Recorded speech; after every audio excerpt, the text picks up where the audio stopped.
Hello dear students. In last two chapters we studied about the earth.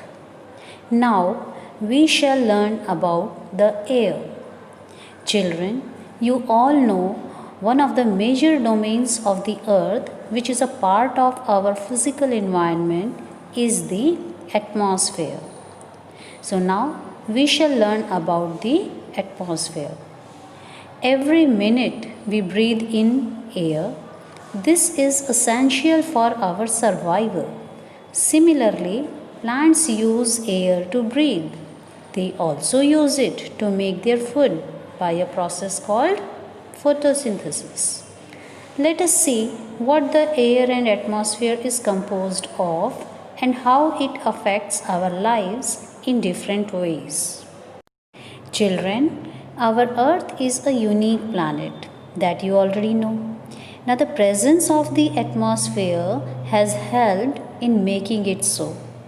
Now, what is this atmosphere actually? Children, atmosphere is a huge blanket of air and is responsible for the survival of all living beings.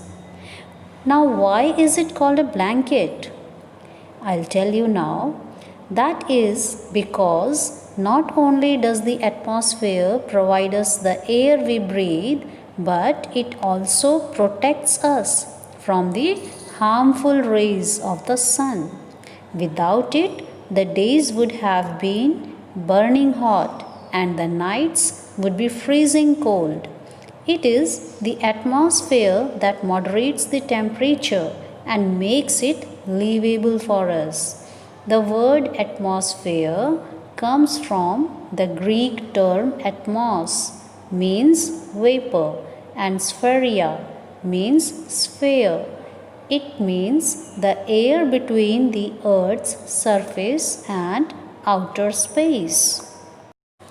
It is believed that the atmosphere extends up to a height of 1600 km from the surface of the earth. Let's study about the composition of various gases in the atmosphere now. Dear students, the atmosphere consists of a mixture of gases which are present in varying proportion. You can see that in the diagram even. Its major constituents are nitrogen 78% and oxygen 21%. The balance 1% includes carbon dioxide, helium, ozone, argon, and hydrogen. And impurities like dust, smoke, salts, carbon monoxide, and other chemicals are also present in the atmosphere. Nitrogen is the most abundant gas in the atmosphere, as you have already seen in the diagram, isn't it? It dilutes oxygen and prevents rapid burning at the Earth's surface. Living things need it to make proteins. Plants even need nitrogen to grow, but they cannot absorb it directly from the air. Here, microorganisms help them. They convert it to a form which plants can then use. This is called nitrogen fixation. Children, after nitrogen, oxygen is the second most plentiful gas in the atmosphere. It is heavier than nitrogen and lighter than carbon dioxide. And oxygen is also called the life gas. Why?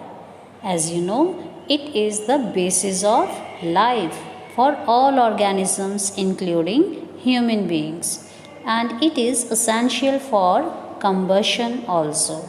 Now let's talk about carbon dioxide. Children, it is the heaviest gas of the atmosphere and highly variable because its concentration always varies with the variability of the level of pollution. And carbon dioxide is essential for the growth of plants because they prepare food by using carbon dioxide. and it keeps the atmosphere warm by absorbing sun's rays. It is also used by the plants to release oxygen.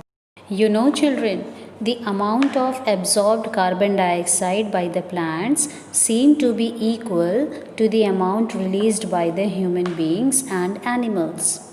So, this makes a perfect balance in our environment. But its balance is disturbing day by day because the factories, industries, vehicles, etc., are adding a huge amount of pollutants to it. And this imbalance is adversely affecting Earth's weather and climate and our day to day lives. It also causes global warming. Children, the atmosphere has an unpredictable proportion of water existing either as a gas like water vapor or liquids like rain, clouds, sleet, etc., or solids like snow, hails, etc., as well as other particles like smoke and dust. Both the water vapors and dust particles are found in the lower layers of the atmosphere. So that's all about the composition of the atmosphere.